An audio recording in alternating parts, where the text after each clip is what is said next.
Okay, so there's this YouTube channel called Jubilee that puts out thought-provoking masterworks like Gay Men Test Their Gaydar, Can Six Straight Men Cry to Survive?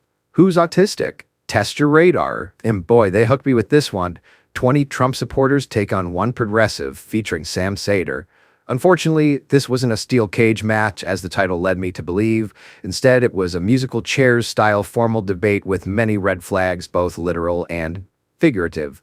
Sam Seder is the host of the Majority Report, and he does not like the right-wing billionaire class nor their politics very much, to put it lightly. Sam is surrounded by 20 Trump supporters who have to race to a chair in the center to get a chance to debate with him. Then the losers, who didn't have cat-like reflexes, have these little red flags they raise to oust the chairholder if their opinions are whack, and more than I think like 50% of them think that their opinions are whack, then they get ousted. Now, there's a whole little weird edits in the video. It's like an hour and a half long. I kind of wish they were just like release the whole thing, like release the Seder cut. Maybe it was like 3 hours long. I don't care. I'd probably watch it. It's just, that's my cat, by the way. He's really cute. They refer to these points earlier, but you don't see those points. So I promise I'm not doing it. We just don't have those points in the video, but like you should probably watch it for yourself too, because I'm not going to cover everything. And also like you should form your own opinion. When in the course of human events, it becomes necessary for one person to point out truths which should be self-evident, 'tis I, Penjimin Danklin. Like and subscribe to declare your independence from the nonsense. Henceforth, my first claim is Trump's attack on DEI hides his real goal, which is to give corporations more power. So we have the DEI initiatives that were put in place by the Biden administration. Trump is attacking them, and Sam is claiming that the real reason that he is attacking these mean that it has nothing to do with DEI itself. He's saying he's really attacking them to give corporations more power. I think I have a slight issue with the back end of the premise. I guess Trump's attacks on DEI being a real goal to, give corporations more power. I'd rather center the conversation around the democratic, especially as conservatives, the issues that people have with DEI and why I believe Trump would, want to support the issues that people are voting for him for. I mean, I'm talking about. so I don't think that guy really stated his opinion very well. I think what he's trying to say is that he thinks there's no reason to put some kind of hidden goal on it. It's so obvious to him that the American people are sick of DEI, and so Trump is just fulfilling the American people's wishes. There is no hidden agenda. At least that's what I interpret him as saying. His whole attack on DEI, it's actually DEIA, right? You know that, in government. I love that little smug, that there. Like, of course he doesn't know that, and Sam knows he doesn't know that, and that's why he says, that, right? It's such a, like, I love Sam. I think he's pretty funny and like knowledgeable and a persuasive speaker. But I do think he just does things sometimes where it's like, you people on the right think you're a snake, man. Like those kind of comments, like that is so like underhanded compliments are some of the worst things you can do to people, in my opinion. Sometimes they sound really good. Like it's like you're trying to encourage them to know it. But like with that kind of tone, I feel like you're implying he doesn't know it, and he doesn't know it because he doesn't know it because you're so much more smart than him. But like maybe that's me taking it out a little bit on him, but I don't know. That's a weird way to put it, in my opinion. It's actually DEIA, right? You know that, in government agencies. The A being for accessibility. Right.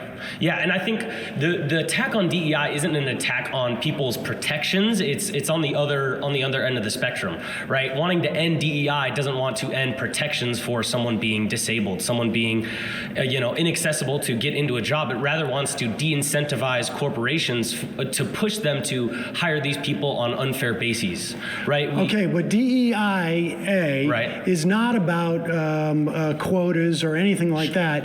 It is about protections for people within these organizations, or to make sure that you have different communities that have the opportunity to apply to these things. Right. So it can mean within government agencies, it means things like let's pay interns so that not only wealthy people can have their kids do internships. That guy is truly a freak. That guy's a weirdo.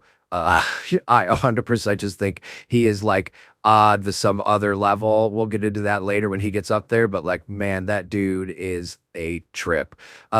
So going here so far, basically this guy just said, what he thinks Trump is attacking this is not because of what DEI actually does. And I think Sam misses the point a little bit here to me. But that's just because I see all points and I'm always right about people's points.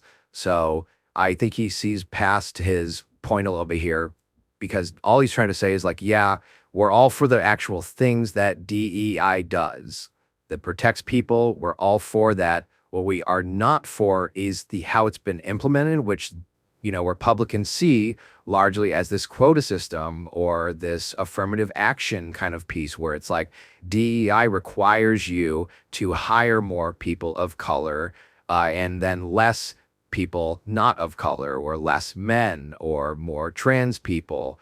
And it's just not the case. That is not true of the DEI itself, the DEIA. Will that be a consequence of it? Yes, of course, because we're making sure job applications go to areas where they may not be getting to because of systemic issues. So if you're only putting out job postings that are attractive to men, you're only going to get men as your candidates. DEI make sure that you're putting out those job postings to men and women and trans people and people who don't define themselves as men, women, or trans. I don't know. It didn't make sure that you're hiring everybody, yet that your pool is wide as possible. Think what you want on this. What the initiatives actually do is more about discrimination, but preventing discrimination in the workplace. So let's say you are hired at a place and you are doing fine and you come out as trans, or it comes out that you're Asian for, I don't know what else, but whatever, they find out something about you that is covered in these protective categories. They cannot fire you or all of a sudden say you're not performing, even though you were performing before that. These are the kind of things that this is talking about. And people are saying that it's hiring people based on race. And that's what a lot of these Trump supporters on here will say. It's hiring people based on other things than merit, when in reality, when you look at these statistics and see that there are so many less black CEOs than white CEOs, people who say that this is taking away merit-based hiring are saying that they really believe that there is that much of a disparity between people who, like white people being CEOs and black people being CEOs.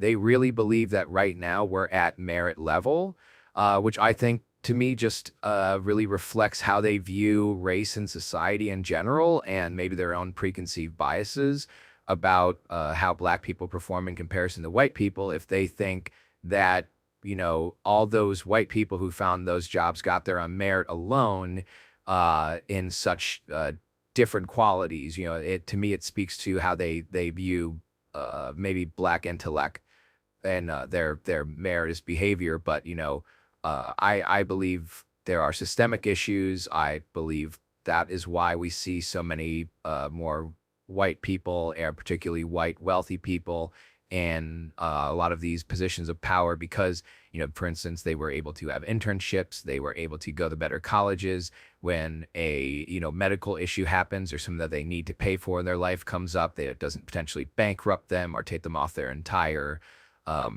trajectory in life. So they haven't been held down by particularly to say there haven't been racial barriers in this country is to really just ignore most of history in this country, particularly against black and native people to this country. More recently, people of Middle Eastern descent. It's just pretty crazy to me to think that you can view our history as not having those points of it.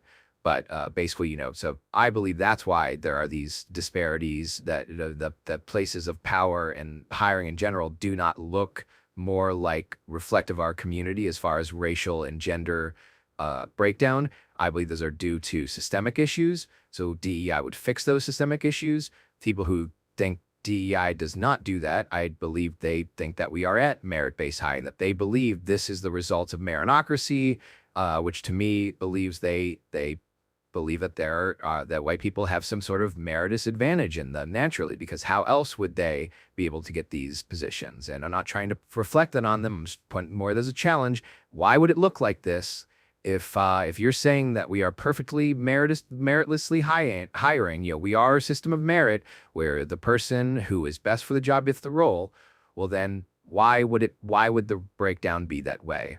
Why would there be that many more white CEOs than black CEOs?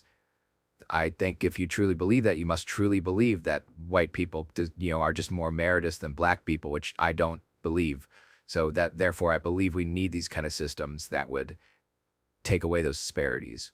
Either way, that's just my opinion on it. Let's get more into what's going on here. But I think that to me just should color how, this debate reflects in Sam's view versus everyone else's view here.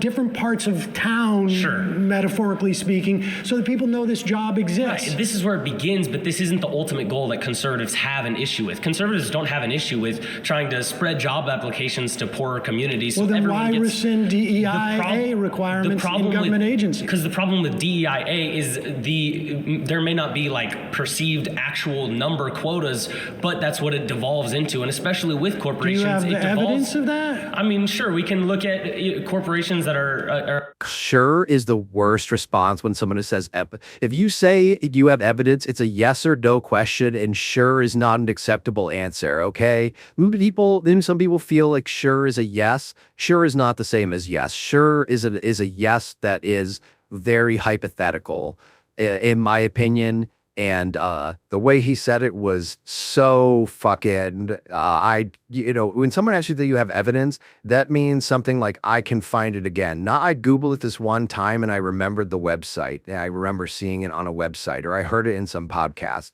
That's not evidence. And if you ever think that you have evidence for something, and it is that your brain remembers hearing it in a podcast or seeing it one night, late night when you were Googling something, but you don't know the actual website in part of the website you would go to find that information, or find that YouTube video and find that specific chunk, you don't have evidence. And I don't know how else to say that to you or explain it to you. You don't. You just don't. Evidence is something very hard and specific that you can point to and you know exactly what it is.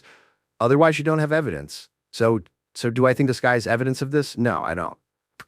Government agencies that are hiring people on not true, proper bases. We can even look Well, at. even look at. Would you have DNC's, any evidence that that's happening? Yeah, even the DNC's nomination of Kamala as president this year, there was no And here's where it goes off the rails, folks.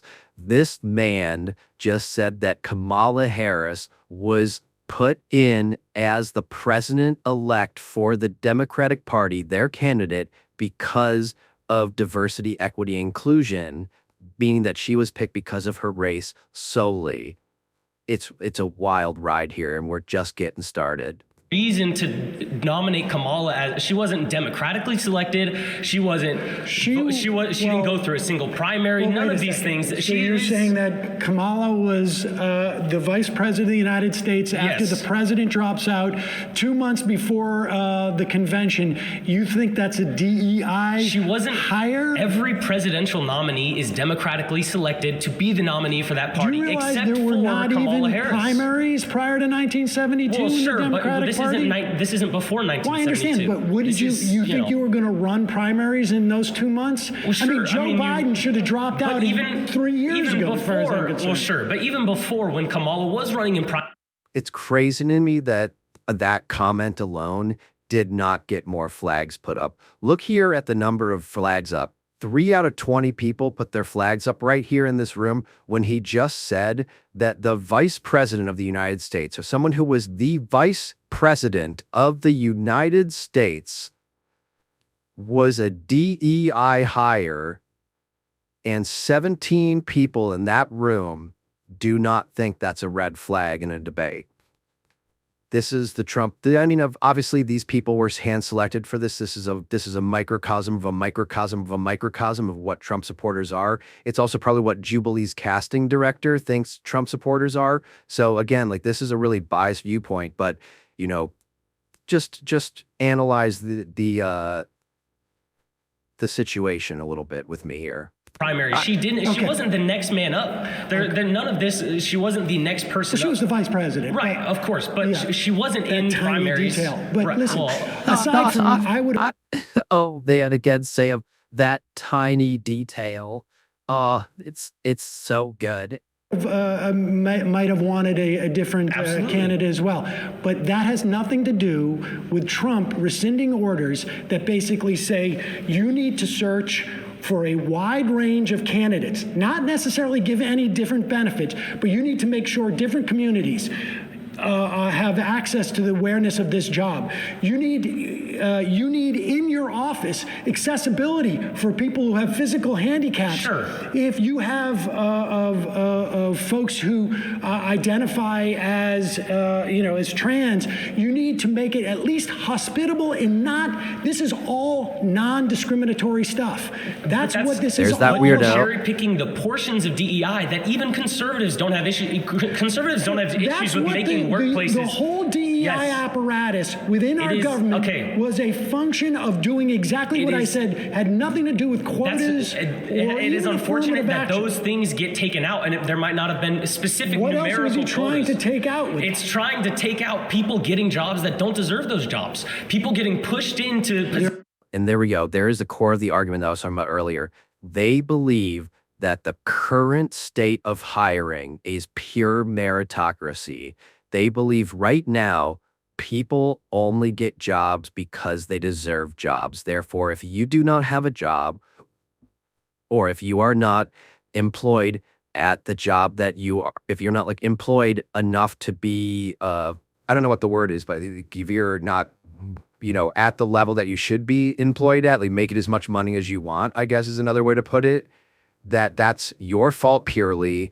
And if you were just more qualified, you would be doing it, which to me is just an insane statement when you look at the world. And if you talk to people of different colors, people of different backgrounds, if you talk to, I don't know, women, you will hear where people seem very qualified for jobs and they do not get them. And the people who get those jobs, you just look at the statistics, just look at the statistics of who are employed in different fields versus the general racial breakdown of the area they live in. It doesn't be perfect. It's going to be perfect, but it's nowhere even close. So if you think that we're at meritorious hiring, then you must believe there is something about those races, genders, whatever, probably put this to religions too, maybe. You can maybe track it there. You must think there's something more meritorious or superior about those people as to why they get more jobs and why they get more high-paying positions. And I'm not saying I don't believe that. I don't think that's the case at all. I think people are very equal. There are some people who are above average intelligence. There are some people who are below average intelligence. They're of all races, all creeds, and all nationalities. We all have an equal opportunity to be dumb in this country, and that's a great thing about America. There is There is no evidence of what you just said happening in these government agencies. That's not true at all. I mean, we're not allowed to sit here and have notes and numbers to pull up for you. You can't, give me one example. You can't ask me to pull up. That's a great thing. Give me one example. And his example was the vice president of the United States is not qualified to be the president of the United States. So this guy has no evidence and no examples. If you can't pull one out that doesn't make you sound like a conspiracy theorist uncle at Thanksgiving, then you're cooked, bro. Numbers when I'm not able to sit here and look on a computer for you, but these are problems that conservatives. Sorry, you've been voted out. Please return to your seat. Finally voted out. Finally. It took him saying that he couldn't pull up a single example to get the majority of the people in the room here to say he should not sit in the chair and give him another opportunity to race. And I can't wait for one day, this show, I swear to God, somebody's going to just violently smash into another person and they're going to get sued. In all honesty, this guy kind of just repeats the similar points as the other guy. I don't know. I don't think he makes that many good points. He brings up like how in LA white actors can't find jobs and somehow that has to do with DEI. And then Sam, who is of course an actor, brings up the fact that like it used to be the opposite way, where literally no one who wasn't white could find roles in Hollywood. So I don't know, not to say this guy isn't a very reasonable man and makes some of his own opinions, but I'm probably going to skip it because, like I said, I'm not reacting to his whole thing. And like I said, I think he makes the same points as the other guy. And I'm just going to leave you at the last part of his, with his appearance that I think just really sums up how I feel about probably most, cut and dry, most Americans' takes on things. Whatever it is. That's what DEIA does. But does it make a government better if there's a broad representation of the people it's supposed to govern? Without a doubt. Without a doubt. Correct me if I'm wrong, and you guys can correct me if I'm wrong. Regardless of DEI, don't we already have things in our Constitution that protects people's rights, protects people? No. We don't? No. Do we or do we not? No, we do not. Tell me.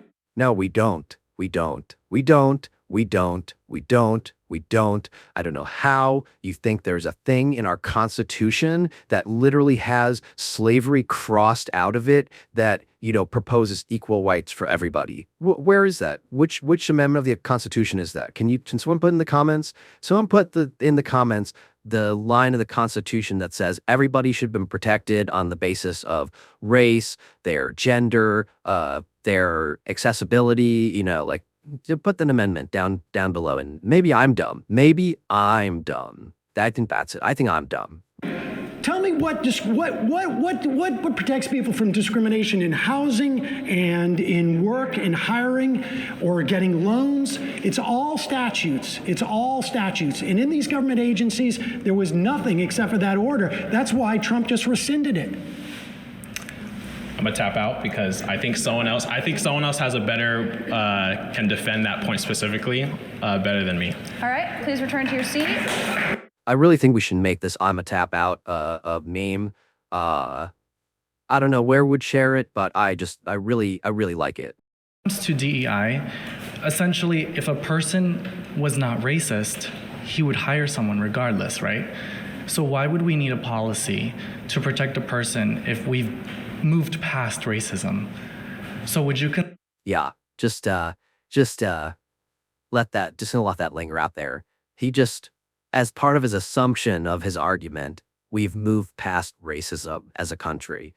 consider yourself racist? Wait, are you suggesting we've moved past racism? Would you consider yourself racist? I consider myself, and sometimes I think we all practice like some form of, white supremacy. I think actually like we all do to some degree. Well, I totally agree with Sam there. Like, I think it is impossible to live in America and not practice white supremacy the same way it is to not practice capitalism or democracy. It is a fundamental part of the roots of this country, historically, whether or not it's as bad as some people say it is, whether or not people deserve reparations based off that, whether or not we should overthrow the government based on those things. I can't tell you, but what I can tell you is if you don't think that this country has a lot of roots in racism, you really just aren't self-aware or historically aware, in my personal opinion. So this guy, to me, is not at all. Like, it's clear to me he does not understand history, this country or its current political state, just really out of the gate, and that his response is just like so good. glad that you're saying that. So I guess going to the LGBT topic, it seems like it's very prevalent for you as an issue. Seems like a big issue. This is the little bit where I wonder if there's some weird cut here, because there are some other weird cuts, because it just seems like he completely, literally was going down this one line of questioning. Sam didn't give him the response that he wanted, and so he just completely moves off of it. So I'm not really sure, or if maybe that was some kind of weird cut, but here we go. I mean, the Republican Party spent literally hundreds of millions of dollars demonizing trans people. Well, the reason why they've done something like that, and I think you're misconstruing the narrative, they haven't demonized them. They simply want protections back for their own children, because children are being stripped away from Who's their their parents. own children? Wait, Parents? children are being stripped away from their parents? Yes, due to AB 954, they've now included gender identity as a premise to remove and strip parental rights for children who maybe they are rejecting their gender ideology. So, but you'd be okay with parents who agree with their children's doctors to provide gender-affirming care? I do not agree with that. Do you? I believe that parents and doctors can make those decisions with the kids. If of a course. child can't smoke, drink, or have sex before the age of 18, they should not be able to consent to a sex change. Now, this is actually I think, a debatable topic. I think that, like, just in general, there's a lot of things between children's rights that, like, I don't really, frankly, I don't have kids. So, like, I was a child at one time, and I have my way of believing in this, which, in my opinion, this should be allowed if, the doctors, the parents, and the child, or to me, even the doctor and the child agree on this. Maybe, the parental control there is, again, I'm not a parent, so it's really hard for me to say, except for this beautiful little cat that I have, who is clearly my child and the spawn of my seed.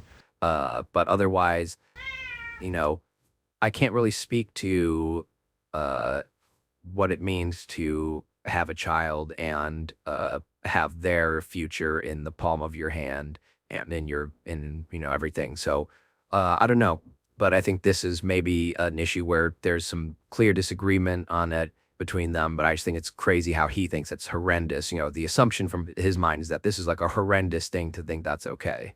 They just revoked the ability of the Air Force to teach Air Force members about the Tuskegee Airmen. Well, like, we're not. what are we talking about here? Okay, well, Honestly, like, they're rewriting history. well, that's your perspective, right? But at the end of the That's so funny that this guy thinks that history is just like his perspective, that it is literally like they are saying that they can't teach about a historical event anymore. And he's just like, oh, that's just your perspective that they're rewriting history. It's like, no, there's literally no other definition for it. For this event happened. It was a real thing. They were teaching about it. They said that they could no longer teach about it. And, where's this free speech? Where's this understanding the truth that the right wing is supposed to be so, passionate about, when they are literally taking parts of history and saying that you cannot teach about them anymore? And this guy's just totally ignorant of all that. day, if a person Tuskegee Airmen, we can all agree, existed, just right? listen to this. If you were racist, right, and you were an employer, and if you wanted to absolutely be racist and exercise that, you would. I think DEI sort of prevents people from seeing the reality. If a person truly wanted to hire you based on your intellect, based on your skill set, they would. DEI essentially provides tax cuts for the end of the year when you create your tax returns. They give you a tax credit for hiring someone who is black or a person of color.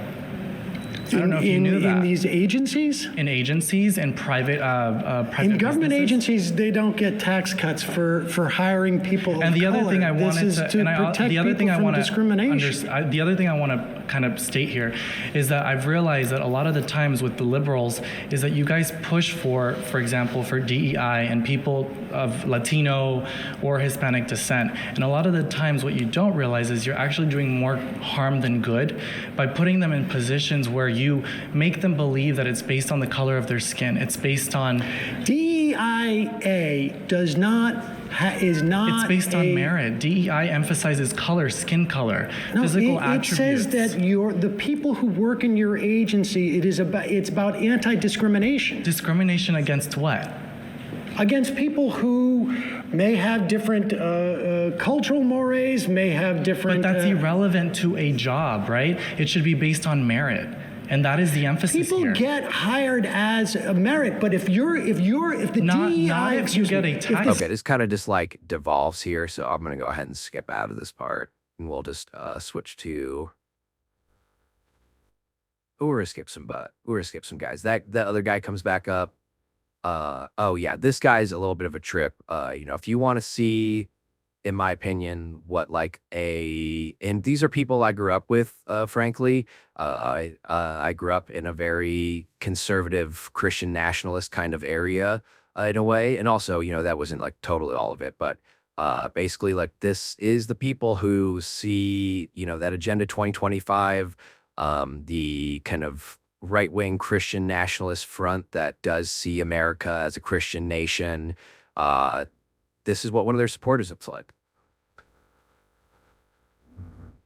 And this is how they argue.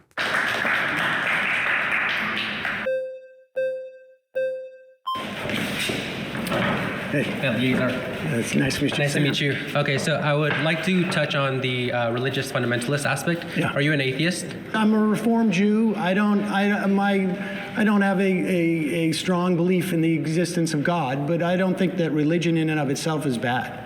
Okay, so what's wrong with the religious fundamentalists? So like when you said trans rights and women's rights or something? What is wrong with religious fundamentalists? Such a great question that I'm not going to answer in this video. If you want to make a video about it, put in the comments. Like that? Well, the problem I have with religious fundamentalists, and really more, I guess it's really theocrats, Okay. is that they want to impose their morality that comes from their religion on the rest of us. And I don't. But morality, from your view, is going to be a preference, right? It's not morality; it's a preference. What's So morality without a foundation is going to reduce you to a preference. Well, I have a foundation for my morality. Which is what? It's a humanist vision of what basically creates as little suffering as possible for as many people. Okay, so you're like a consequentialist? Utilitarian? See, this guy's just really trying to narrow Sam into like a box of some kind of perspective that I'm sure he has some kind of pre-packaged argument for each different perspective. I could be wrong, but I never am about people's perspective because I am the all-singing Penjimin Danklin. And basically, and I also think there's a big difference between morality, and I'm not going to go into that right now, but there's a big difference between morality and ethics, whereas I consider a lot of my fundamentals based on ethics, and I don't consider much of what I do or think about the universe morally based because I don't base anything on really what I consider morals versus ethical considerations. But if you want a video on that, just put it down in the comments. I don't really Okay, bother it's myself fine. with being a consequentialist or a Okay. utilitarian. It's always going to reduce you to a preference. So if you say that killing is wrong and I say it's right, you would really have no contention with that. Well, no, It's just like a crazy premise that he just thinks that people walk around thinking that he thinks real people think this way, that he thinks that there are people out there, and I'm sure there are, but like that a majority people, like a serious person of Sam Seder, who is like literally talks about his point of view on politics and has a following enough to where he has a studio and enough, time to make 30 videos a day on this kind of stuff. That his take is purely a preference, is just pretty, it's very kind of narrow-minded in my opinion, because it's like, it just really assumes bad faith in the other person. But I'm sure this guy has a very complex set of arguments, it seems to me like he's very rhetorically savvy, in the way he thinks about, his worldview and his ethical and moral framework of the universe. And it's just very uncharitable that he thinks Sam's just ultimately reduces to preference.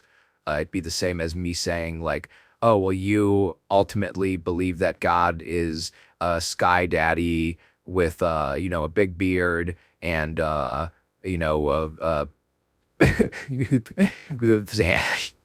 and that Jesus is literally sitting at his right hand and the Holy Spirit is some actual ghost that sits at his left hand, and that all the apostles actually hold court every day, like some kind of medieval court.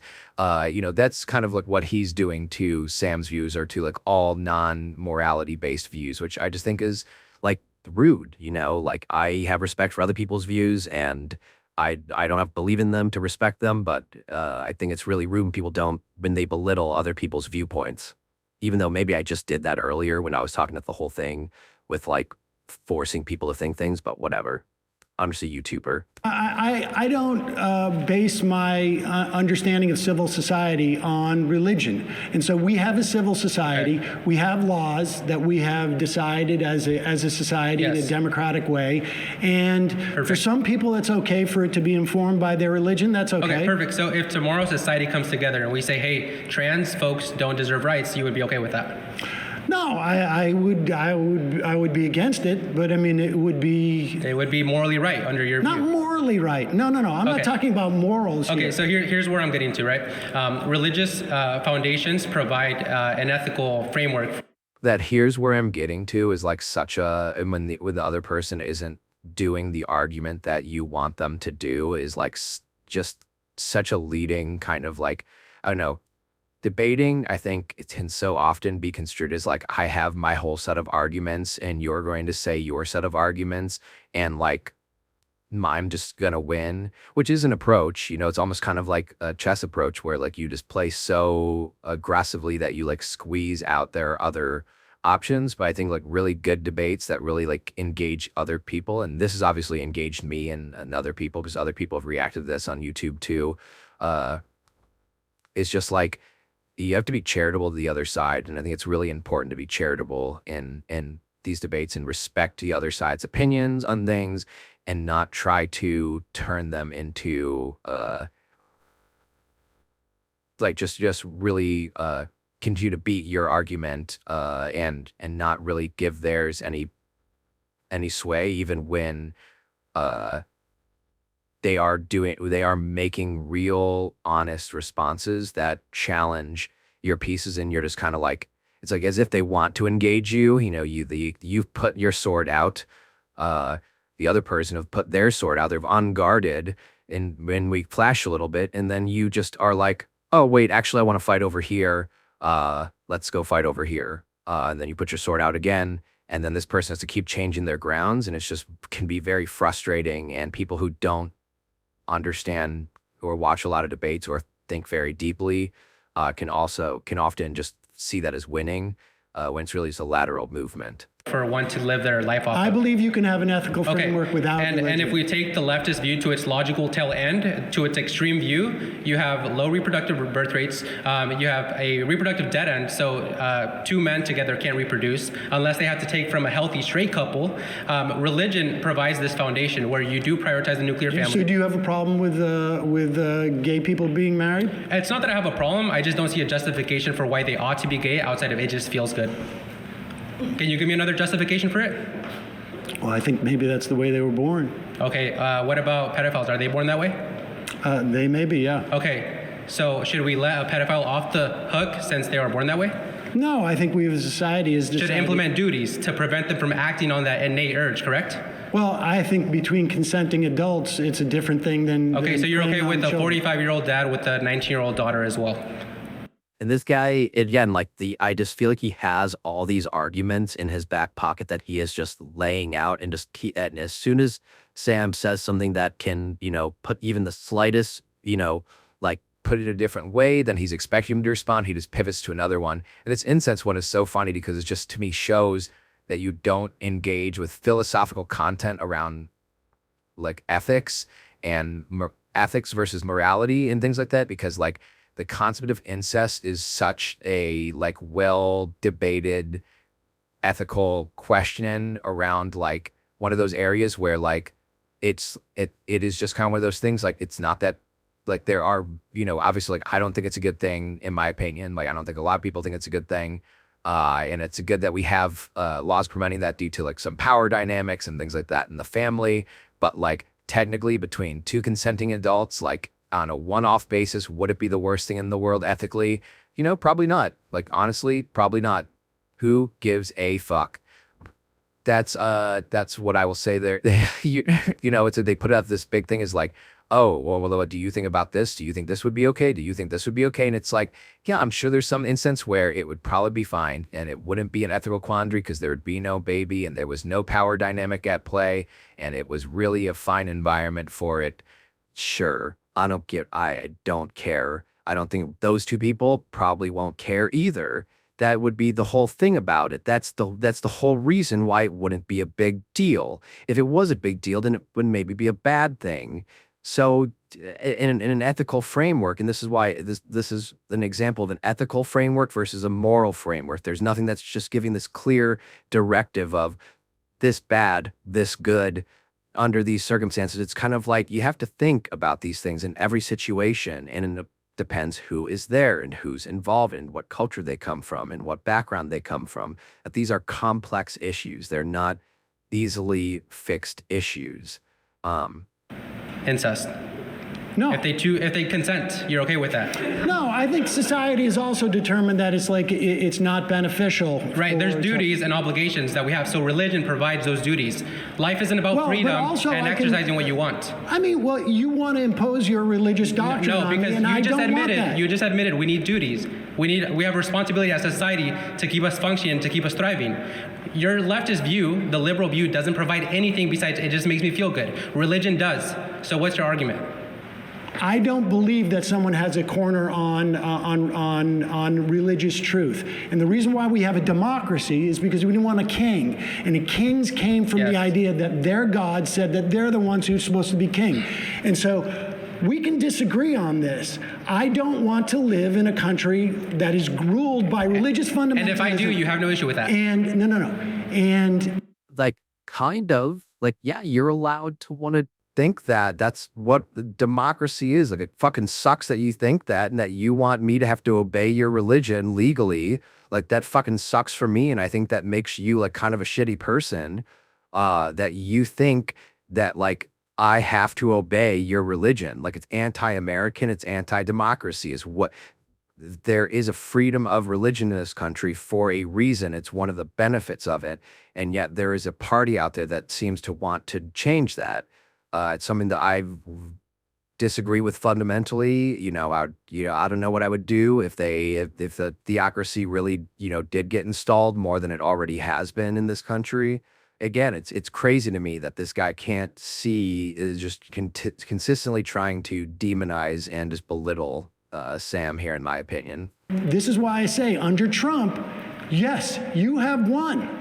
Yes. You have a Only bunch male of and Christian, female. You're right. You have a You Christian won. nationalist, Which is necessary. And so I concede the point that under Trump, your Christian nationalism has gained an advantage Yes. under this. Sorry, we're going to have more kids. We're going to have less abortions. We're going to have more family. We're going to have stable family households. Sorry about better Trans education. people, gay. What a sore winner. And I think that is such a good, while again, these people are all picked, and this is probably like shout out to the Jubilee casting person or whoever picked these people. You fucking nailed me on what I believe is the psychology of the sects that support the different political groups in America that support Trump.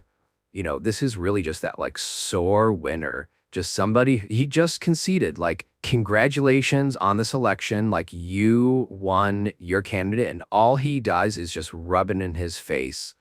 And I think if that is the kind of celebration that you enjoy, you should really just have a little self-awareness about how that makes other people feel, and maybe empathize with other people a little bit, because you lose sometimes. I would think you would want people to be gracious to you when you lose, versus rubbing it in your face and pretending like gloating and just really doing a sorry, not sorry attitude. Pretty rough for this guy. But again, Sam's a professional, like, talking head on politics. So like, this is really an unfair fight. People should be outlawed. They should be straight. They should be straight. Women should be secondary to their husbands. Women should submit right? to the husbands. Women That doesn't should mean they submit to the are husbands. slaves. Like, it's really a little bit like lambs to the slaughter here in terms of like that these seemingly regular people. I don't think any of these people that are debating him are like YouTube personalities, or they are people who can go to a Jubilee shoot, which is just really a skewing of what, unless you think about that when you're watching these videos, you're really not understanding the skewed perspective you're getting here. People who have the time and chunk of life to dedicate to go to these shoots often, it's a lot of times people who are either in certain industries that are media focused, they're unemployed, or they have very flexible jobs, in a way where they care about these topics a lot, so they seek out these opportunities. So just always understand that media bias here when you're watching these kind of things.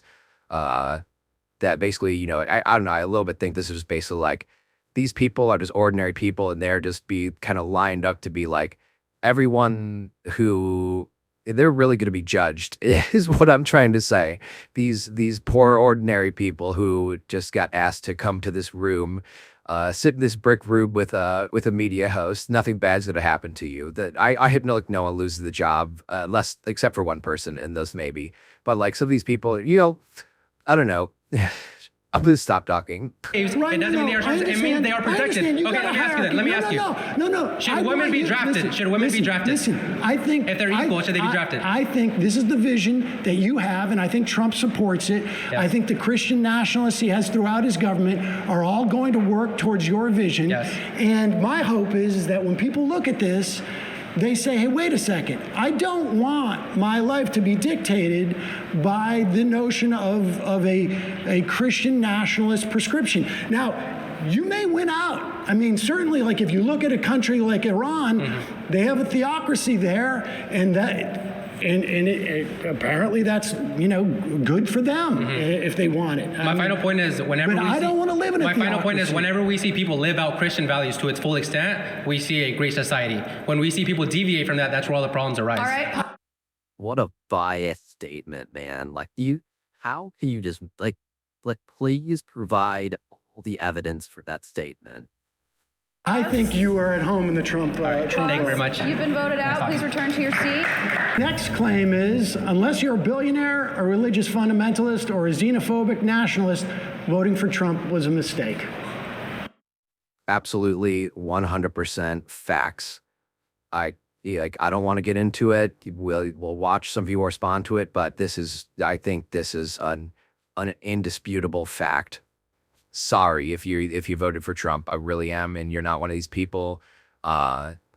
You voted to help all these people get big wins this year. So if you don't like billionaires, religious fundamentalists, or xenophobic nationalists, and you voted for Trump, you really, I feel bad for you, and you threw your vote away.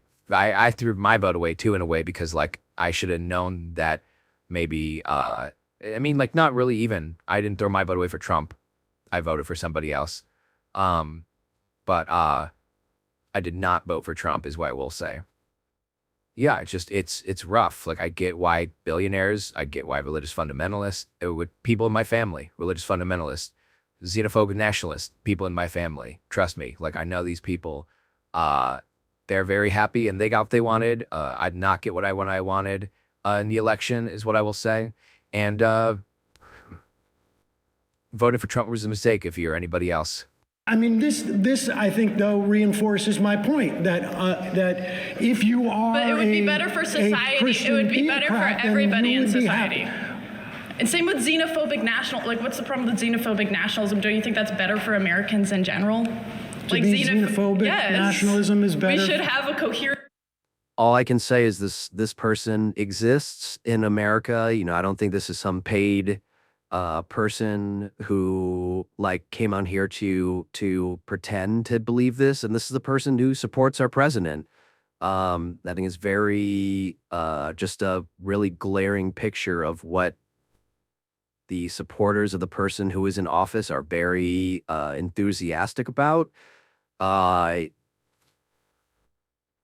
think we've already seen moves with the tariffs and things like that have pushed us, very much towards, and the whole world towards more nationalism and xenophobia.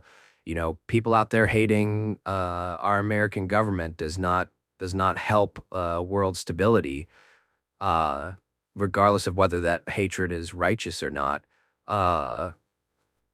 Yeah, I think this person is I think voting for Trump, I totally agree with Sam's premise here that, yeah, those are the people who Trump, and I know quite a few people who fall into that category, and trust me, they are not billionaires. I don't know any of them. in culture. Everyone should be a part of the same culture. We should have assimilation. Which, do you get to choose what the culture is? We already have a dominant culture What is based the on dominant culture? European and Christian values and identity. That is the dominant culture. White It's Christian- rooted in European. It's so funny that she just like, it's just this sweeping statement of that's the dominant culture. Says who? The culture of what? The culture of corporate America, the culture of daytime television, the culture of the rock concerts that you go to, or the whatever type of music you listen to. Those concerts, the people there, oh, they all agree. The shows that you watch, oh, they agree with you. Well, just to be clear, there's probably 4 other cultures that are just as big as that one, that deserve as much respect. So there is no dominant culture in America. And if you're against that, like, I don't know why you think that is an American value to pick one thing. Like, the American value is that you don't choose anything. You just get to do whatever the fuck you want. As long as you follow the laws, and to the extent that you could be prosecuted for them, you know, you can always run from Johnny Law if you want, I guess. But you have that choice in this country. There are things the system does to block you, but for sure. But I can't believe there are people who think that it's the American way to be Christian, xenophobic, nationalist, and just thinking that everyone should homogenize into a single culture and thought system. Like, to me, that is one of the most un-American perspectives you could have. And identity. White, so your argument is that That has been the dominant culture. Just to be and clear. we're not letting people assimilate. Keep your culture, and this is why our culture is so divided. Your argument is that Trump is good for those who want a dominant white European culture. I mean, that is what America is. It's rooted in European identity and Christian values. That's what it has been. Would you really disagree with that? What is it then, if that's not the identity of America? Well, I think the identity of For the America... majority of time, America's been a country. You don't think that's been the identity? Well, actually, no. I think actually the identity... The majority of time, the culture of America were the Native American, like the people who are native to this continent that Europeans came in and wiped out for the most part. You know, obviously there's still a lot of them alive, but wiped out is the dominant culture of the area, which none of them had a dominant culture. I just mean it would have been the cultures of those people. So yeah, if you want to speak time-wise, we are a small blip on the ass of history. We are but a shit stain on the toilet paper that is the long unwinding roll of toilet paper that is human history. We are but a small shit stain. So no, it hasn't been. identity of America has been, you know, for better or for worse, a melting pot in that regard. Yeah, maybe since like the 1960s. Even then, like even we had this idea of a melting pot literally means assimilation too. It means melting. It means you're assimilating. It doesn't mean that it takes on one of the cultures. It's not like if you have a nice big fondue pot in front of you and you put in a big block of cheddar and a little bit of Gruyere and a little bit of manchego, whatever the fuck you call it, and a little bit of that moldy cheese even. Throw some of that mold in there.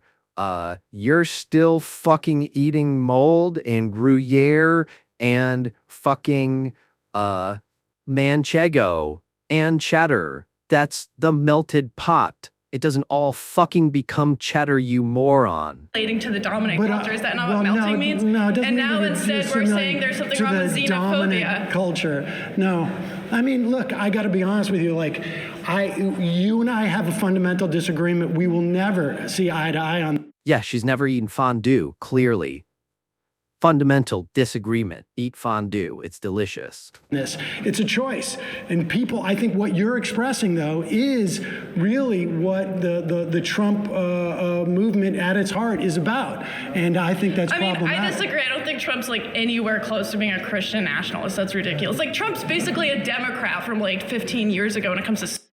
That is hysterical that she thinks Trump is a Democrat. social So you issues. don't think that he's conservative enough for you? Oh, definitely. Nowhere close. No. He's not Okay, well, yeah, not conservative enough for her. Okay, yeah, that's fair. That's very fair. xenophobic enough for you? No, he's trying to import a bunch of H-1Bs. Are you kidding? Right. Oh, so you want to get them out too? Yeah. No, I mean, I think you're making my argument for me. I believe that unbiased news should be the standard and not just the exception. So they report down the middle with... Gotta have the advertisement for the straight, narrow media, the one that reports down the center. You can trust it because it reads everything for you and then gives you the unbiased point of view, because you can't have your own opinion anymore. You have to read everything, but you can't even read everything because no one can read everything. So you have to have somebody else read everything for you and tell you about it and from their own perspective, because that's unbiased. There's another media company that's trying to usurp the power from the media companies. It's all propaganda, all of it. All of the media consumers. I am. You are. facts. This channel, they're also supporting a group of journalists. And also, I would bet if I look into like Jubilee and Straight Arrow News, and these things are probably just backed by fucking like some investment capital group or hedge fund that has its own influence they're trying to gain out of this. Or they might even be backed by traditional media companies. They sit in with ground news. I don't know what their sponsorship is, but these things, they just try to make it sound like they are the solution to you being informed. And it's like, no, the solution is just be informed and be well read, and to not get your head stuck in a Bible. Don't be pilled. Don't be proud of being red pilled or blue pilled or black pilled. Just be immune to fucking pills. Have a strong immunity system, okay? Form your own fucking opinions. Read things yourself if you're interested in them. If you're not interested in them, you have no burden to be informed if you don't care. But what I'm saying is, if you do care, then just be interested and inform yourself and be cognizant of your bias. Don't think that you're going to somewhere and because they account for bias that they are non-biased. It's literally like you are falling for a sheep trick. Like it's the 1984ification of this thing. Like they're, again, like lambs to the slaughter. Like just be an informed, media literate individual if you are so inclined. Claim is the GOP will destroy Social Security and health care. Yeah, 100% facts. Again, it's been a coordinated effort, in my opinion, since before I was alive, for the Republicans to destroy Social Security and healthcare. They want less government involvement and they want to privatize it so that it is a corporate system, so that Social Security, so that Medicaid is all corporate. That is what they want. Whether that's a good thing or a bad thing, I think it's a bad thing. I think there are things that the government should control, and a well-functioning government could control those things. Currently, our government is not well-functioning, to be honest, in a lot of ways, and I think Sam will get into some things that I also agree with here. But, there are plenty of problems with it, obviously. Trying to say that the GOP doesn't want to destroy Social Security and healthcare is, again, just like you're really not looking at what they are saying critically. So, what if Social Security should go away? That's my question to you. Because Social Security keeps 2/3 of our elderly out of poverty. And not only does it keep our elderly out of poverty, it's essentially a social insurance program that protects you if at the end of your life you don't have enough money to survive. For right now, do you know that it's also the albatross around our generation's neck? No, it isn't. Okay, so let me just explain this. Well, you're going to go back to lecturing me about Social Security. Well, we don't that's have. what we're talking about. Social Security is one of the top 3 funded.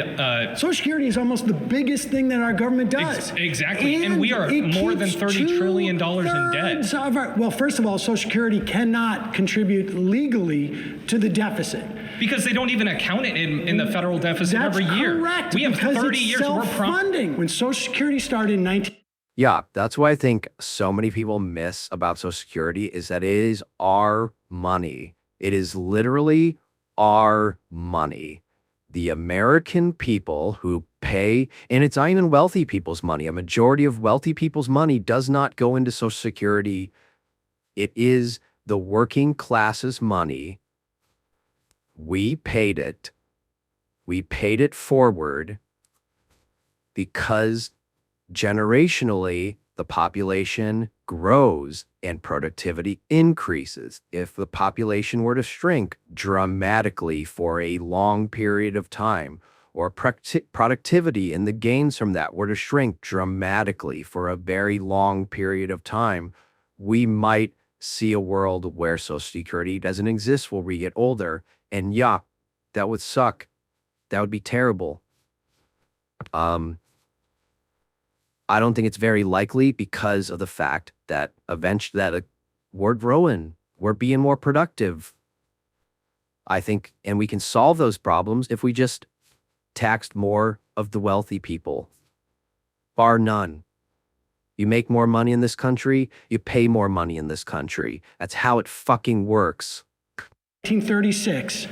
You have more workers than retirees because people haven't entered into retirement.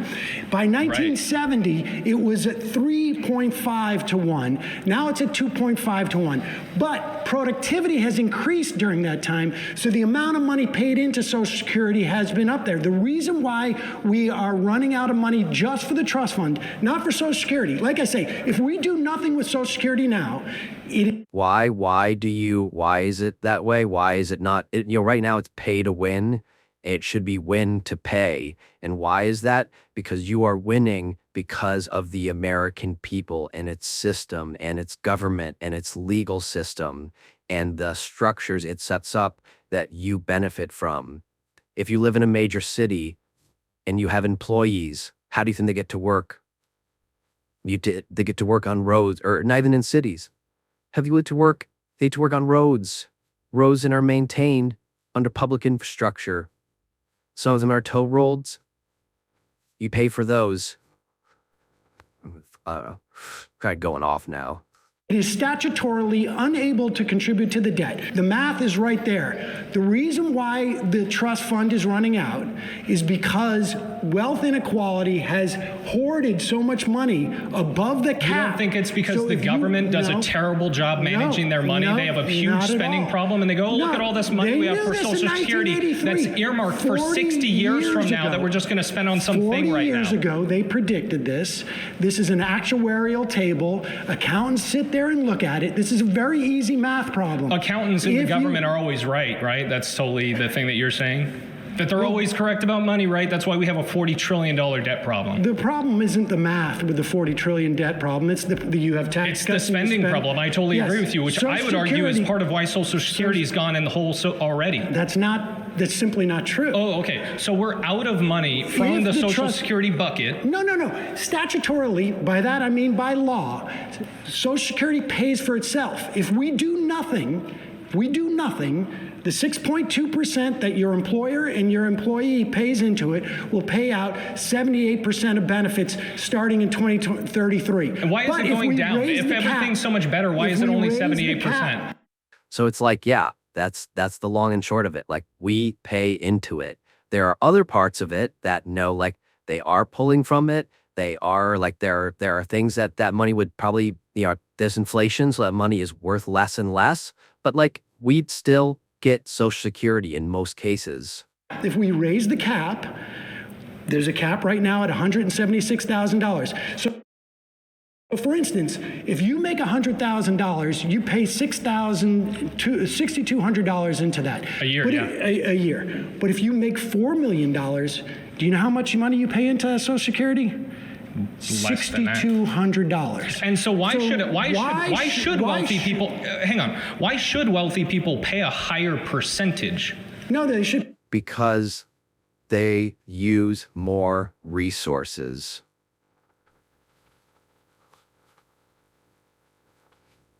That's it. That's the answer. I don't know why everyone thinks this is so fucking complicated. The more money you have, the more resources and influence and, potentially power you also carry. And so there is that to check that amount of power and influence and, Jeff Bezos, oh, he creates all these jobs. Amazon, you get your packages delivered in 2 days. Oh, I can get my Cheetos. I fucking love Cheetos, and I get them delivered to me. My little cat, I get him his little treats. I want to give him a cat tree, and guess what? It's gonna be here in 2 days. I can sit on my couch and I can select from hundreds of cat trees across the world and they'll be in my house in 2 days. What a great innovation. This man deserves all this money. Why should we tax him? It was his brilliant innovation. No. Do you know the amount of public infrastructure that it takes for Amazon to run? The roads, the people who maintain these cars, the whole society that has to function to get these things to you. Amazon uses those and they profit from those. The water that all the employees are allowed to drink, yes, it's taxed and yes, they have to pay utility bills. But it's there's public infrastructure that goes into these things that you have to pay for in taxes. And if you're wealthy, you use more of them, so you have to pay more taxes. And guess what? The whole society benefits because you have smarter workers. You have workers who are healthy, who don't get sick as often. You have workers who have a college degree potentially. You have, what I mean? If you can continue to take this to things, that you could have better workers if you just pay more taxes to fund things. Jesus Christ, it's not that hard to use more resources so you pay more money for it and you get better resources for it. Why is it so controversial? Pay the same percentage. 6.2 on $400,000, 6.2 on $1 million. And why should they pay even more money at all? Because they make more money? Again, you fundamentally have this idea that because somebody, you have an idea that because somebody, it's that simple. It's a tax system. It's progressive taxation. What do you not understand about the fact that somebody has to fund the government? The government is not going to exist for free. We have to pay for it somehow, or else we're all going to be how else are we all going to live with each other? Okay? What do you want to live in a Hobbesian state of nature? Jesus fucking Christ. Makes more money, that's fundamentally wrong, right? No, I don't think it's fundamentally wrong. I think this guy sees taxes as punishment. He sees taxes as a punitive measure on people. It's not true. Taxes are not a punishment. They are what you pay to live in our society. Somebody fucking has to pay for it. I don't like paying taxes. I wish I could keep all that money, but it's because I fucking would use that money to buy things. And I like buying things. But I also like the services the government gives me. So I have to pay for them. What a crazy idea. You have to pay for things. Should pay more taxes into it. Now, I do think as a society, we should not allow billionaires. So for instance, they can pay more taxes generally, but why should they? The highest tax rate was and the greatest expansion of our economy. Hang on, in this does a country? billionaire get more money from Social Security if they went to go take it than I would? No, of course not. So why should they pay more? I'll tell you what. Because it averages out and everyone gets a check then. Oh, should everyone just get what they paid into it? Well, then just have your own personal savings account. And then you don't care if somebody dies. Oh, sorry, you couldn't save enough money? Well, I guess you die on the street then. And you're a burden to our society. And we just have to deal with you when you get sick and go to the hospital because doctors have to take care of you. So, no, should we just start refusing people service because they can't pay for medical treatment? Should that be okay? Should we just allow people to die in our streets because they don't have money? That's a society we could live in, and I think that's a society that when you don't have Social Security, or if you privatize it, or if you take away these social safety nets, that's the society you want to live in. You're pro more people dying on the streets. Maybe if they put that on their T-shirts and slogans, if they were like, I want more people, I want more elderly people more people who have worked their whole life doing normal jobs that I need in my life. People who bag groceries at store, people who do, normal jobs. I need them in my life. I love they're in my life, but I want them to die on the streets if they didn't save properly. That I'm pro that. That's what these people should have t-shirts that say. You know what I mean? Like, come on. Do you want people who fall on hard times to have a safety net or not? It's a pretty simple question, and if you say no, I just am not a fan of I don't think you're very empathetic, or maybe you haven't faced hard times. Like, I don't know what to say. It is a social insurance program that keeps you from being in poverty when you're a senior. And the reason why I think billionaires should pay more taxes than other people, even a higher percentage, is because it works better for society. The greatest expansion we've had in this country in terms of economics and the least amount of wealth disparity was in the 40s and 50s and 60s in this country. Do you know what the top marginal rate was? It was high. Do you know what it I don't was? know the exact number, but if you made over $470,000 in 1955, every dollar you would make above that was taxed at 90%. So I have a question. 90 cents on every dollar was taxed above 470. So if we had today's dollars, which is wild, by the way. But and it's also the greatest expansion we had of the economy. Yeah, you can expand for a time, and then you see places. You see like Nordic countries that were like, oh, let's tax the hell out of our rich people, right? And then they go, whoops, we messed up. We can't actually live off of our terrible. We basically are able to live off our economic boom that they had between like the 40s and the 90s, and then we have to revert all of that because we made a terrible choice and we were able to have a party for 50 years until we realized we ran through all the money that capitalism got us. So let me ask you real quick. So the average person, right? Right now they fundamentally look at Social Security, young people like me, and they go, I'm going to have that money sitting waiting for me when I retire. Since your opinion is whatever works best for the average person is better, wouldn't you rather shift towards something that I would agree with, which is getting people that are 19, 20 years old into funding their own retirement rather than relying on other people to fund it for them? You're talking like the 401k.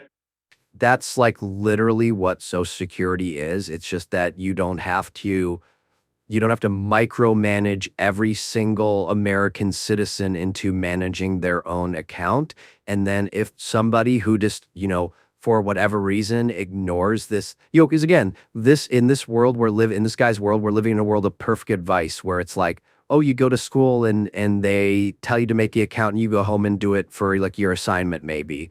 You know what I mean? Like what is somebody come to your house or somebody you have to go register with the government, when you're 16, you have to get a driver's license and also you sign up for your government savings account.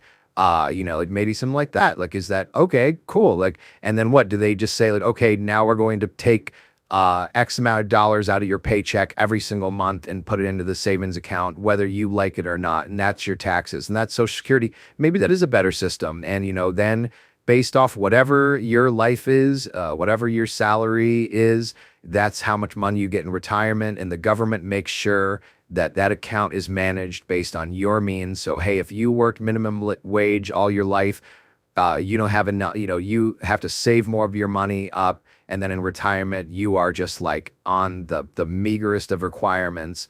And then somebody who is super wealthy, they are, just rolling in it, that retirement's fine.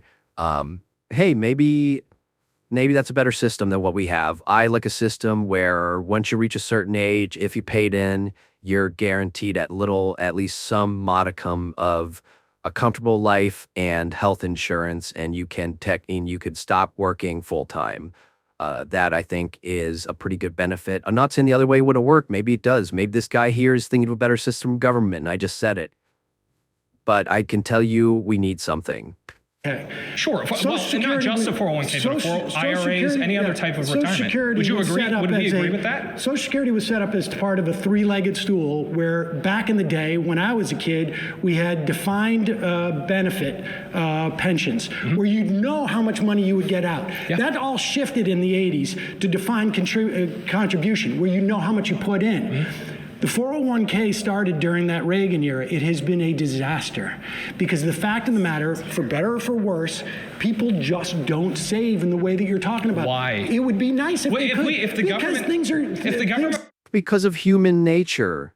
Like, this guy doesn't want people to be people. Like, you know what I mean? It's the kind of thing where it's like the majority, half of the people are below average intelligence. You know what I mean?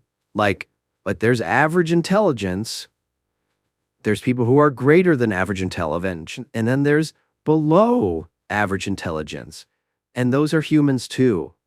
You can't just be like, oh, you didn't save enough money, so now you die on the streets. Sorry, you should have understood how compound interest works. Come on, man. Like, we're fucking monkeys. Sorry, apes. We're not monkeys. We're apes. We come from the ape lineage. We're just apes with big brains. Like, dude, you want every single person in this country to have to understand and have the self-control to maintain a retirement savings account, and that just be and there's no other safety net, and that's it. That's a risky game, in my opinion, my friend. I'm not saying it's right. I'm not saying it's right. I'm not saying it's the best. I'm not saying it's fair. I'm not saying it's a good thing or a bad thing. I'm just saying it is you're playing a risky game when you are betting the intelligence of the average American financially against having a small part of a generation of people die in poverty on the streets. You're looking on a real, if you think homelessness is bad right now, just see what it would be like if nobody had Social Security and there was just better financial education. We're changing the mindset and actually pushing that cultural shift towards, we're not just going to hand you money when you're 65. You have to plan for it right now. We've had a 40-year experiment with that, the government affecing the cultural mindset, and it failed. We've had a 40-year experiment of everybody. You know what my parents say? Do you know what grandparents say? They go, well, I'm just waiting for my Social Security check to come in, rather than I have $800,000 waiting for me because I thought about it when I was 19 and 20 because I didn't have this grab bag of money waiting for me. You're assuming that young people I try and tell my kids. So we agree. We should get rid of Social Security and phase it out. Well, no. So we should phase out. How would you listen to this idea? You phase. I love that whole like, oh, so you read, let's phase out Social Security. Like, what a man. These people, no respect at all. Out Social Security to where people who have 5 years left before they retire get 100% of the benefits, and then people like me who have 40 years until we retire, dude, I'm not going to get it. I'm going to get screwed either way. No, you really think I'm going to get Social Security someday? I guarantee you, at the very least, you're going to get 78% of your benefits. That's awesome. I'll get $9,000 a year. That's great. In calling for our government to increase the cap, in fact, get rid of the cap, then your grandkids will get Social Security. I would much rather, and again, maybe we'll just disagree, but I would much rather result to, hey, 20-year-olds, please save for your own retirement, invest for your own retirement, because the government is bad at dealing with money. And what happens Don't rely if they on don't? them. What happens if what? What happens if those 20-year-olds don't listen to you? The same thing that happens if a 20-year-old just doesn't go and get a job because I tell them to. No, it doesn't. You're wrong. They're going to have a problem, but that's not my fault. No, I got news for you. It's not your fault, but there used to be in New York City. It is your fault. It is your problem because they become a burden on society. And like I said, if you think that there is a problem with homelessness in America right now, what did Sam say earlier? 2/3 of elderly people out of poverty? 2/3. 2/3 more people who are dying on the streets. And that's the society that this person wants to live in. It's a cruel society, in my opinion. But hey, Maybe I'm wrong. People sleeping No one in this room was alive before Social Social Security. We've all lived under this, just like the and it income has tax. been the most successful government program in the history of our government. Things that are programs. successful don't just start to die out and end It's up not in the dying out. It's the Yeah, they do. It's hard work to keep things successful for a very long time. You have to continually put in effort to be successful. Things change, situations change. grab bag of money, the massive excess that was there in the early years because of the 42-to-1 beneficiary. There wasn't a massive excess in 1936. 42-to-1 Dude, is a massive excess. There weren't that many people who had entered into the Social Security program. And the fact that in 1970, it was 3.5 workers to 1. Now it's 2.5, but productivity has increased it. I've told you why the Social Security Trust Fund is running out. It is because of wealth disparity. Billionaires hiding and hoarding their money above the cutoff line, which is 176,000. That's the cap. If you remove the cap, hoarding their money. Your grandkids Billionaires aren't keeping $2 billion under their mattress. They're investing it back into. They're just putting it into some stock market, or they're just looking around. And what do you think a crypto 401k or an IRA relies upon? It relies on the stock market and things like that. Yeah, a 401k relies on the stock market, and I knew people who were retiring in 2008 when the stock market tanked and they got screwed. Well, that's a whole other problem. I would argue that's largely driven by the government being once again terrible with policy and creating bad economic hazards. Social Security is there regardless of what happens with the stock market. Okay, pause. You've been voted out by the majority. Please return to your seat. Thanks,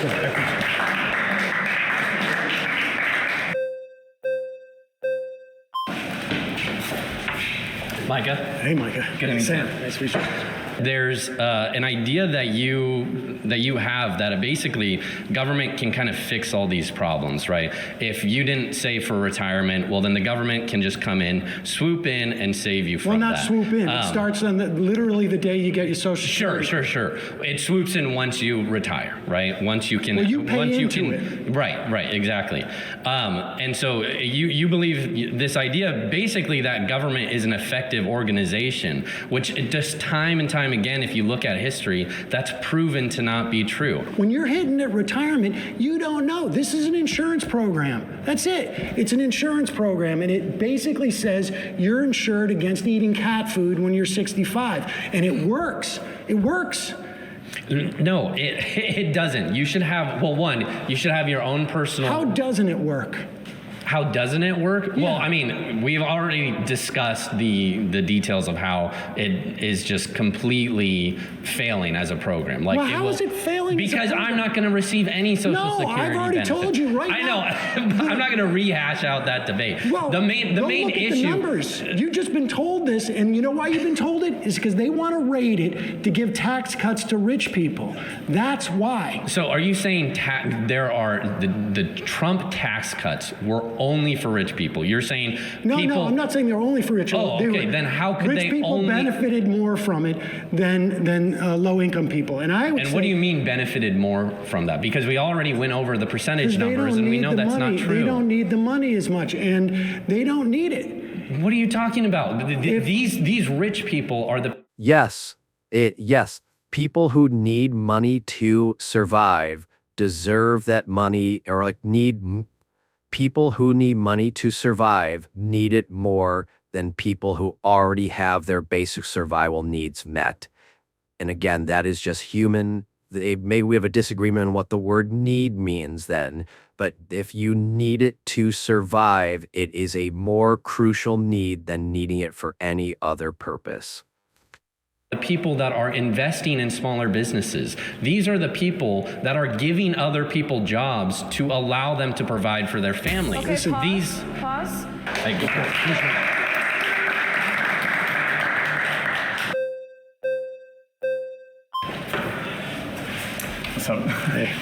All right, we're gonna skip this part.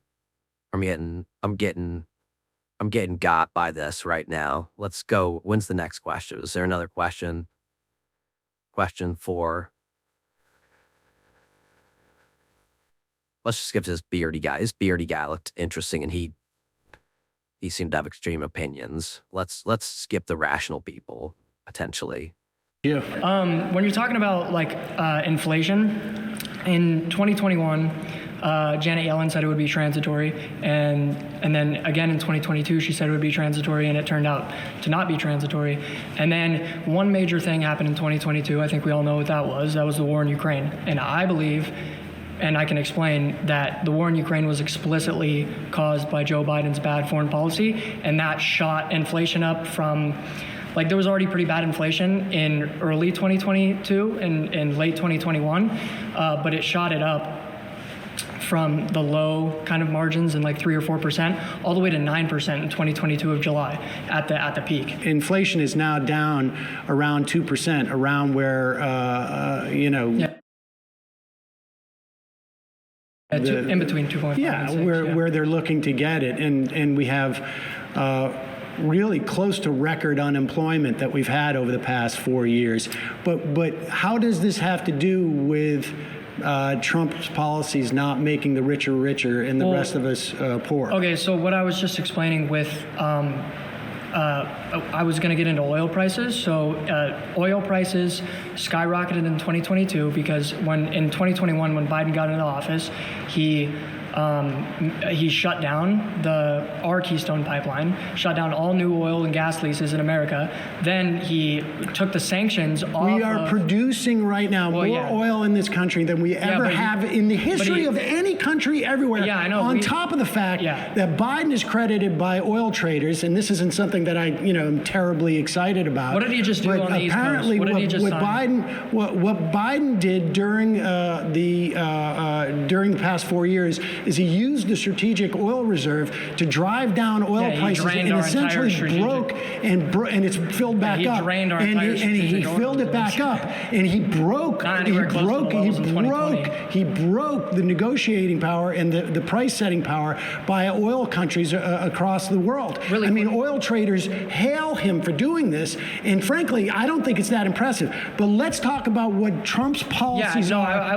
We only have a little bit of time left, but I was getting to that. So oil prices in 2021, Biden took all the sanctions off of the pipeline in Russia, and then the pipeline in Russia ran straight through Ukraine originally, and he knew that if he invaded Ukraine, Ukraine would destroy the pipeline, and his economic success would be destroyed in Russia. And then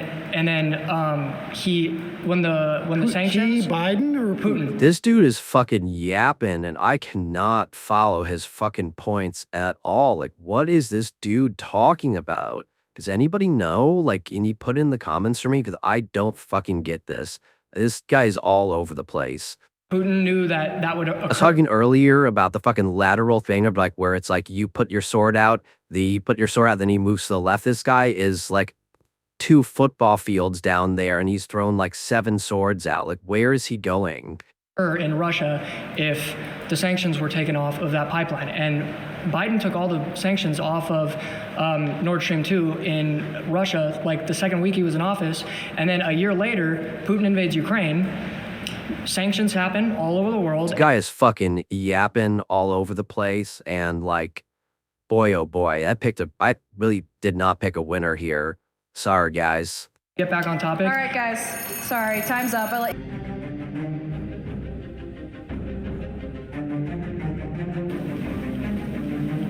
I choose Ben because he let me lecture him about Social Security.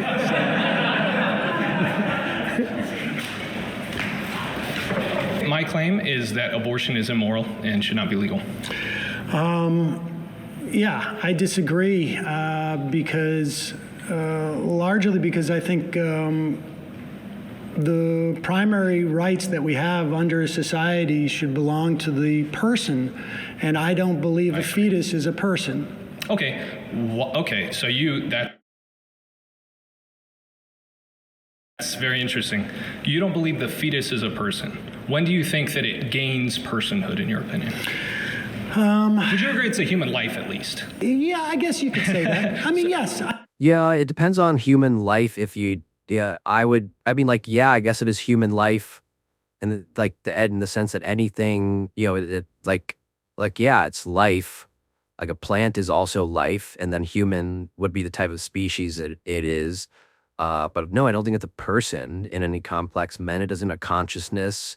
It doesn't, make ethical decisions. It doesn't have wisdom. It doesn't it doesn't have any experience, really. I'm sure it does in some senses.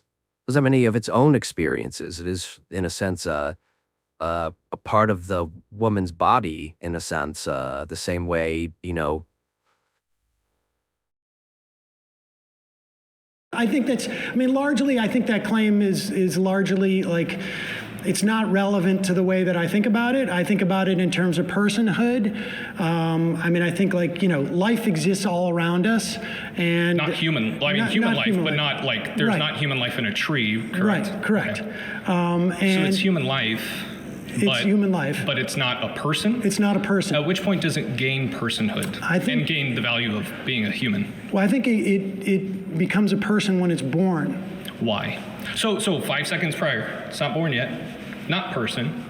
5 seconds after exits the birth canal, person. Is there a magical quality to the birth canal? What is that? The person becomes separate from the host that has been that it's been growing inside. Okay, so would you assign that to other human beings that are attached to things? Like, for instance, if I'm attached to a machine, am I a machine now?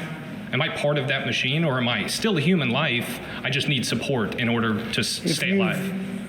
If you've never been born, and you're growing in, let's say, a test tube, for instance, then yes, I would argue you're not a person yet. Okay, so then, but it's not, so it's not really the disconnected part. It's the That was such a good Slayev. I love that Slayev brought up the idea of like a test tube human. What a good, just like little, I don't even know what the word I'm looking for is, like some kind of philosophical picture that he's painted there of like, you know, because he's trying to say someone who, because it's that they already have personhood. They have been born. Like once you're out of there and you're sentient, like, yeah, person, you can't take that away. You don't go back to not being a person. So you'd have to be imagining some kind of other way of growing a human that wouldn't pass through birth canal. And I would say, okay, as soon as they are like sentient and aware in like, they're out of the tube. They are walking on their own cognizance. You know, maybe they need some assistance with that. Maybe we're talking about this person, this test tube baby thing. You know, at a certain point, when it starts crawling around a no test tube or even squirming around, or, you know, can use a little, baby walker or something to move, then like, yeah, person, fucking real person. Real person there. But like until that point, like probably not, probably still like a fetus person, a fetus. Being born part. Well, being born means being disconnected from your mother. Okay, so you're specifically aligning having the quality of being birthed as what makes someone a person. Person within the context of like our society and civilization. So just in our society, you wouldn't say that objectively that's a person. You would say that we just decide that it's a person because it's a birth. Yeah, right. There is no objective definition of a person. Like the word person exists because humans invented it. There is no, like, you can't scientifically find person anywhere in the fucking universe, dude. There's the human as an animal species that exists on this earth objectively. We give to persons, yeah. Okay, so I guess that's an interesting kind of definition of what human life and specifically personhood is. Well, no, I don't. I'm conceding that it's human life, but that you're not a person until you're born, and you do not have the same like rights that we would give. Like, you know, look, we have rights about cruelty to animals, for instance, right? But they're not persons within the context. Well, yeah, of I'm not saying that they are, but specifically, it seems like you're just. I just rue it, Sam, on this. My cat is definitely a person. He has all the rights that a human has, in my opinion. He also has restrictions that come with that, though, for being a cat, which is that he is forever a little baby.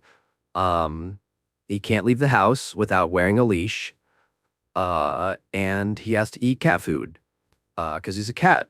He's also a person. So there's a lot of legal discrepancies that come in there, and but they're not human rights abuse because he's a cat, but he's also a person. So this is where ethics is, really supersede morals, in my opinion, because there's no book written about should my cat be a person, and that is a brave new territory that I don't think Americans are ready for, honestly.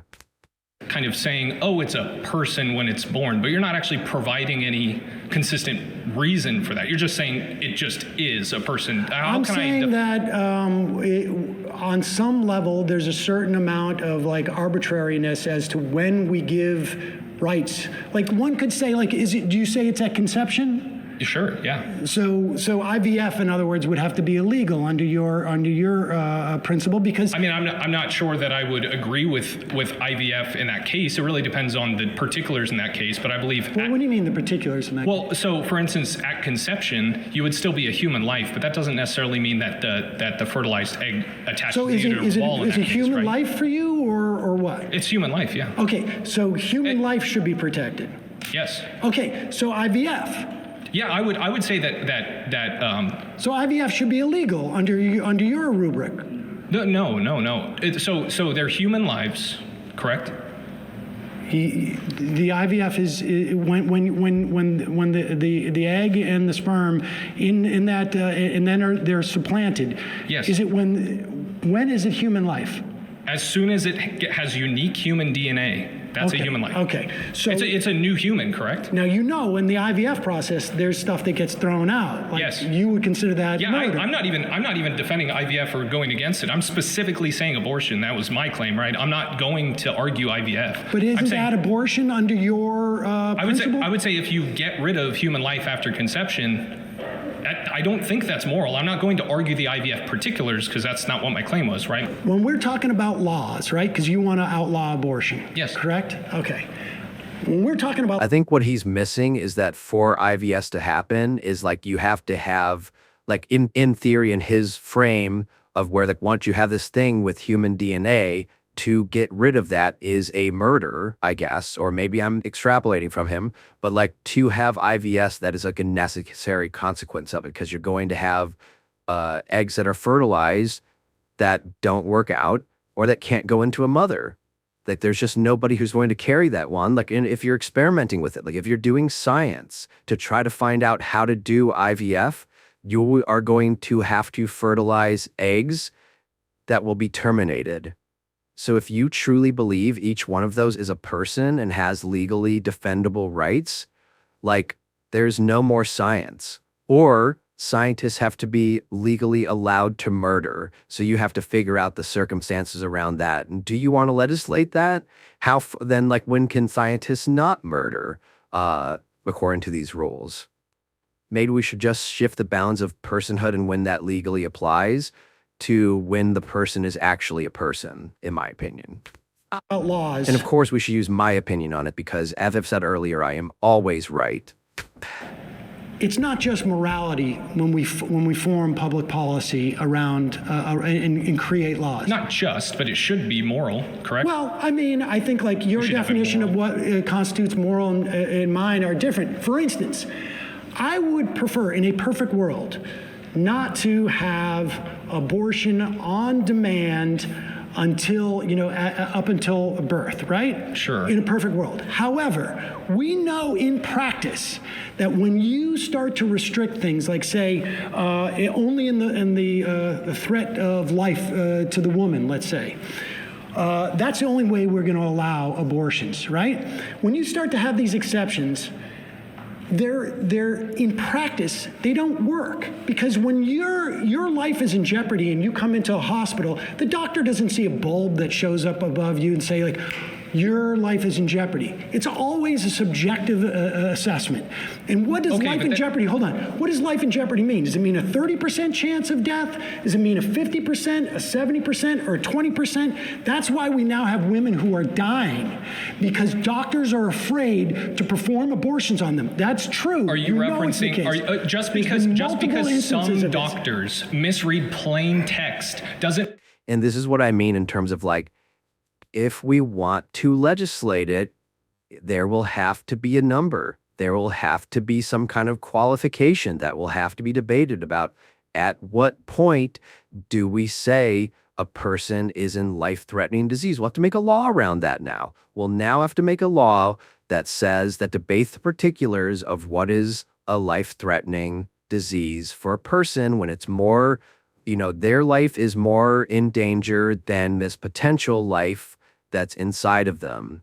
That's now a person. So now that's two people inside one another. So we have a person existing inside another person, and that is a Siamese twin.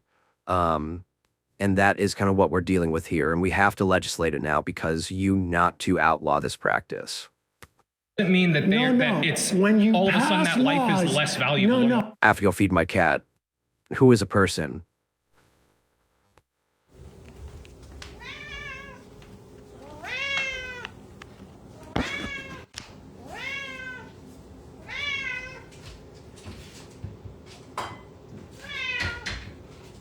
While I'm feeding the cat, it's a great time to tell you about the sponsor of this video, my cat. See, while I said earlier that my cat's a person, he also has a job. And every day, he meows a lot. And that means I have to get him food. So really, I have a job. But somehow,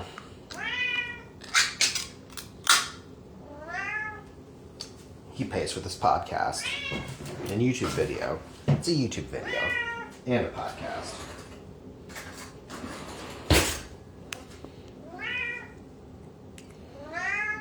If you're gonna feed your cat, make sure you feed him meaty chunks from Costco. They're not sponsored or affiliated with this video at all, but it's what I feed my cat.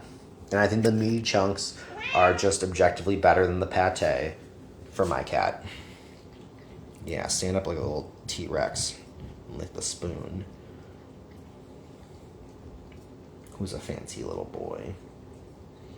Who's a fancy little boy that gets to lick the spoon?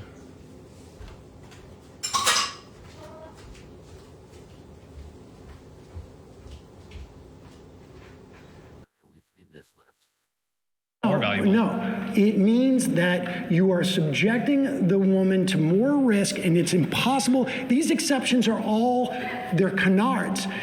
No, Christian. When you oppose a law, it is not just about morality, it's in practice. Sure, in practice, I understand that. You cannot do this without sacrificing women's lives because What of about your the unborn morality. children, though? Because let's go. They are not people. This is a woman who has lived an entire life and has a conscious experience and ethical considerations, and they know people, they do things in society, and there is a fetus inside of them.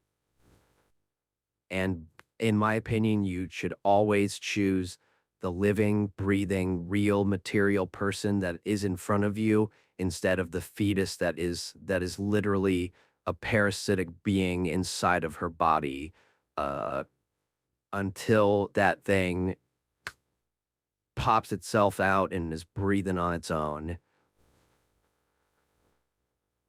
Let's go back to your born Unborn thing. children So let's say are not persons, you have a 9-month. and the mother has more rights, in my mind, than the unborn child. Yeah, that's a claim The that you can fetus. make. But so a 9-month birthed child, or just 9 month and just now born, it's a newborn baby.